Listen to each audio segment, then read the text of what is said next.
Dáàdi ẹ ra sà. Pẹ̀lẹ́ o. Yes sir. Dáàdi a rí yín níbi ọdún ìdúrókò ní Adó Èkìtì. Bẹ́ẹ̀ni. So káyà tó parí program ẹ ti lọ.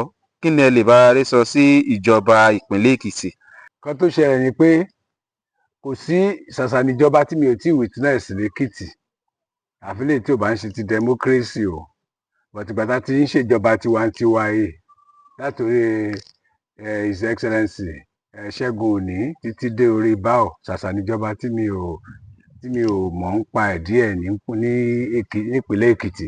Okay. Bao has done well, performed excellently. Torí pé gbogbo nǹkan tá a rí tó wà ńlẹ̀ in fact ṣe ló yẹ ká pàtẹ́wọ́ fún. Àdúrà mi ni pé káwọn Èkìtì kán lè jàǹfààní yẹn pẹ́ kí wọ́n jọ̀ọ́ kán bá wa dìbò fún Bao. Èmi ò ń ṣe olóṣèlú, mi ò sí ní ẹgbẹ́ kankan o. Kán bá wa dìbò fún Bao so that iṣẹ́ rí yẹn á lè continue. Gbogbo ọ̀nà dẹ̀ mọ̀ torí àwọn bàbá mi, ìyá mi, ọ̀rẹ́ mi tán jẹ́ ọmọ Èkìtì tán wà lẹ́kìtì tán wà nílùú òyìnbó, gbogbo wọn mọ̀ wípé èmi Kúnlé Ọlógùndúdú mo nífẹ̀ẹ́ Èkìtì torí ìlú àwọn èèyàn mi, pàdí mi, ìyàwó mi, gbogbo wọn they are from Èkìtì. So wọ́n mọ̀ pé mo mọ̀ dáadáa nípa Èkìtì. So mo dẹ̀ mọ̀ pé ojú kan lèkìtì máa ń dúró sí. Ọ̀nà tí wọ́n bá ti rí i pé ó gbòòrò tó dẹ̀ jẹ́ ọ̀nà tó láǹfààní ni wọ́n máa ń dúró sí.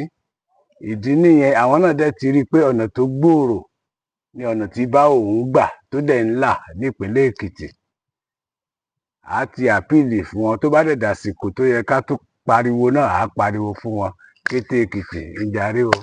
Ìdìbò fún Bao. Ẹ ṣé gan ni sà.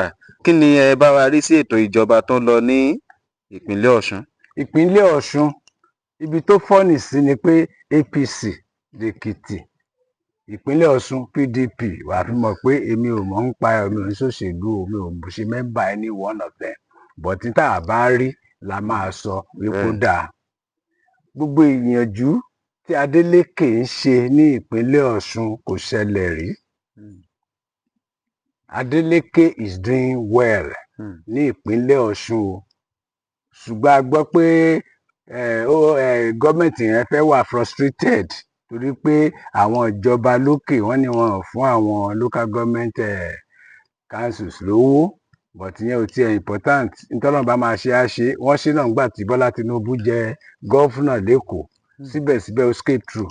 Òun náà nípínlẹ̀ Ọ̀ṣun wọ́n fún lówó wọn ò fún lówó, Olúwa máa gbéjọba yẹn dúró torí pé ẹni tó bá dé ìpínlẹ̀ Ọ̀ṣun náà a rí i pé Adeleke ó ń gbìyànjú, ó ṣe bẹ́ẹ̀. Gbogbo tá a dẹ̀ gbọ́ ẹ wò ìpínlẹ̀ Ògùn ń sìn, ẹ rí i pé PC náà ló wà ń bẹ̀. So mi ò sọ̀tá anybody, mi ò sọ̀rọ̀ anybody. Ẹni tó bá ṣe dáadáa a máa sọ pé ó ṣe dáadáa. Tó bá ṣe tó kù díẹ̀ wọ́n mọ Ológundúdú sí yẹn àtọwọ́bọ̀ wọ́n nímú. Irú ìpínlẹ̀ Ògùn ń sìn, I've been there severally láti wo bí nǹkan ṣe ń lọ ń bẹ̀. Òun náà Abíọ́dún ó dẹ̀ ń gbìyànjú náà. Ṣùgbọ́n nǹkan tó jẹ́ káwa lọ ọbẹ̀ láìpẹ́ yìí ni pé ńgbà tá à ń gbọ́ gbogbo bí Abíọ́dún ti ṣe ń wọlé, especially tó dojú ogun kọ Gbénga Daniel. Ẹgbọ́n gbà kan tán ní wọ́n lọ wó ilé kan tíyàwó ẹ̀ kọ́. Wọ́n tún ní wọ́n fẹ́ wó àwọn kan tí Ọ̀túnba Gbénga Daniel náà kọ́. So that is politics with bitterness. Ara àwọn kan tá à ń sọ tá a láàfẹ́ mọ́lẹ̀ Yorùbá nìyẹn, ó sì wà nípínlẹ̀ Ògùn. Nígbà tí Gbénga jẹ gọ́vnà, èmi ni mo campaign fún. Nígbà tó jẹ gọ́vnà, he was performing well. At the end of the day, Amosun pẹ̀lú Abíọ́dún tó wà gọ́fúnà wọn nípínlẹ̀ Ògùn lẹ́nìí, àwọn méjèèjì náà di pàǹpà tí wọ́n ń gbógun ti Gbénga Daniel. Nígbà tí Gbénga Daniel dẹ̀ lọ, tí Amosun náà débẹ̀ àti Ọ̀túnba Gbénga àti Ọ̀túnba Abíọ́dún, àwọn náà tún parapọ̀, wọ́n tún gbógun ti Amosun. Bíọ́dún náà tún wá débẹ̀ ńsìn, wọ́n tún gbógun ti Bíọ́dún. So òṣèlú táwọn ń ṣe níbẹ̀ yẹn kò sí ẹni tó yé. Bí ọ̀tẹ̀ bí ọ̀tá bí ọ̀tá ni wọ́n ṣe ń ṣe òṣèlú níbẹ̀ yẹn tí ò dẹ̀ yẹ kó rí bẹ́ẹ̀.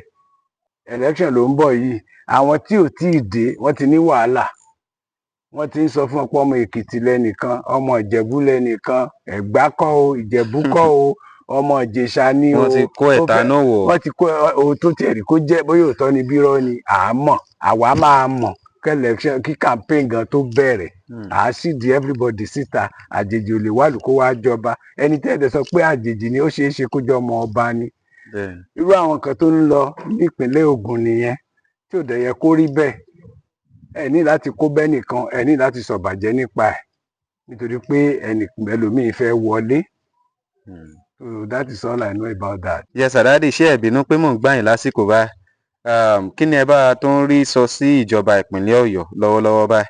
Ìjọba ìpínlẹ̀ Ọ̀yọ́ nípa ìdìbò gómìnà àmọ́ tí wọ́n ń ṣe àtìrẹ̀ tó nawọ́ sókè ṣùgbọ́n a mọ̀ wípé our excellency Ṣèyí Mákindé ó fẹ́ jáde àti lè sọ pé ó ti jáde ó fẹ́ jáde fúnpò ààrẹ ó fẹ́ jẹ pírẹsidẹ́ǹtì kò dẹ̀ ní ìdí pé ká fẹnu ẹ̀gàn bù ú kò ní ìdí ká fojú wò pé ọmọ kékeré yìí fẹ́ jẹ pírẹsidẹ́ǹtì Burkina Faso Ṣèyí Mákindé jù lọ náà ẹni tí Ọlọ́run bá ti fi irun adé sórí ẹ̀ ó máa dé ni kò sẹ́ni tó rò ó gan wípé presidency yìí máa bọ́ sọ́wọ́ Bọ́lá Tinubu but it's there now so Mákindé tó bá gbé ọwọ́ pé òun fẹ́ ṣe é tá a bá rí i pé capable then kò sí tó ní ká má fọ́lú ẹ̀ tóun àti Bọ́lá Tinubu bá dẹ̀ lọ sójú agbo àti ìmọ̀ àwọn míì gan tó sì máa dìde nìbàdàn gan so tó bá dẹ̀ dìde ẹni tí Ọlọ́run bá ti yàn kó máa ṣe é ṣùgbọ́n àjẹ́ alátakò fún ẹnìkankan mi ò dẹ̀ ṣe légbè lẹ́yìn ẹnìkankan ṣùgbọ́n táwa ń gbọ́ wípé Mákindé bí ló ṣe fẹ́ jáde táwọn kan ń bu tó ń ṣépè fún tó ń yẹ̀yẹ́ ẹ̀ làwọn ń tẹ̀ láti sọ̀rọ̀ fún kò ní ìdí ẹ má ṣáátá anybody ẹ jẹ́ kí gbogbo wọn lọ sórí fíìdì ẹni máa yó ayó gbọ̀tẹ́ má wọ̀rì káwọn aráàlú fọkàn balẹ̀ kò sẹ́ni tá a máa ní pé ká tẹ̀lé ká dìbò fún táwọn ò ní wádìí ẹ̀ délédélé wọ́n trust mi ẹ̀yin tèmi Ológundúdú.